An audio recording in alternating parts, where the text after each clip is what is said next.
Passport করতে হলে বর্তমানে কি কি কাগজপত্র লাগবে বা কি কি কাগজপত্র জমা দিলে আপনার পাসপোর্টটি বাতিল হবে না এবং সেগুলো নিয়ে আপনি কি করবেন, কোথায় যাবেন, বিস্তারিত জানতে পারবেন আজকের এই ভিডিওর মাধ্যমে। তাই আজকের এই গুরুত্বপূর্ণ ভিডিওটি না টেনে শেষ পর্যন্ত দেখতে থাকুন। ওকে, তো পাসপোর্ট করতে হলে প্রথমত লাগবে আপনার এনআইডি কার্ডের ফটোকপি। তবে আপনার যদি এনআইডি কার্ড না থাকে তাহলে আপনি জন্ম নিবন্ধন দিয়েও পাসপোর্ট করতে পারবেন এবং এর সাথে আপনার পিতামাতার এনআইডি কার্ডের ফটোকপি লাগবে। তারপর লাগবে আপনার নাগরিক সনদ। নাগরিক সনদটি আপনি আপনার ইউনিয়ন পরিষদ থেকে পেয়ে যাবেন। আর আপনি যদি শহরে বসবাস করে থাকেন তাহলে কাউন্সিলরের অফিস থেকে পেয়ে যাবেন। তারপর আপনার লাগবে ঠিকানার প্রমাণপত্র।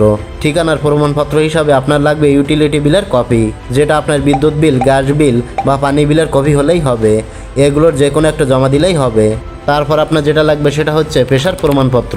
তো সেক্ষেত্রে আপনি যদি স্টুডেন্ট হয়ে থাকেন তাহলে স্টুডেন্ট কার্ডের ফটোকপি অথবা শিক্ষা প্রতিষ্ঠানের প্রত্যয়নপত্র এবং এর সাথে আপনার সর্বশেষ পরীক্ষার সার্টিফিকেটের ফটোকপি দিতে হবে। আর আপনি যদি সরকারি চাকরিজীবী হয়ে থাকেন সেক্ষেত্রে আপনার এনওসি অথবা জিও লাগবে। আর আপনি যদি বেসরকারি চাকরিজীবী হয়ে থাকেন সেক্ষেত্রে আপনার সেই প্রতিষ্ঠানের প্রত্যয়নপত্র দিতে হবে। আর আপনি যদি ব্যবসায়ী হয়ে থাকেন তাহলে ট্রেড লাইসেন্সের ফটোকপি দিতে হবে।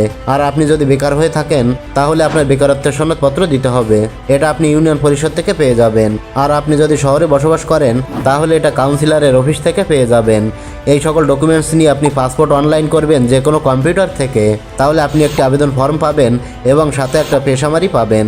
এই পে সামারিতে লেখা থাকবে আপনার পাসপোর্ট করতে কত টাকা লাগবে, সেই পরিমাণে টাকা আপনি ব্যাংকে জমা দেবেন। তাহলে ব্যাংক থেকে আপনাকে একটা জমাদান রসিদ দেওয়া হবে।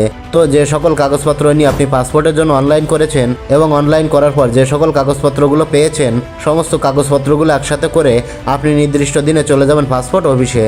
সেখানে আপনার ফিঙ্গারপ্রিন্ট ও ছবি নেওয়া হবে এবং আপনাকে একটা ডেলিভারি স্লিপ দিয়ে বলা হবে আপনার ফোন নাম্বারে SMS গেলে এখানে এসে আপনার পাসপোর্টটি নিয়ে যাবেন।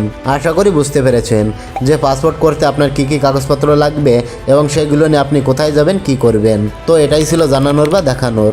ভিডিওটি ভালো লাগলে লাইক, কমেন্ট ও শেয়ার করবেন।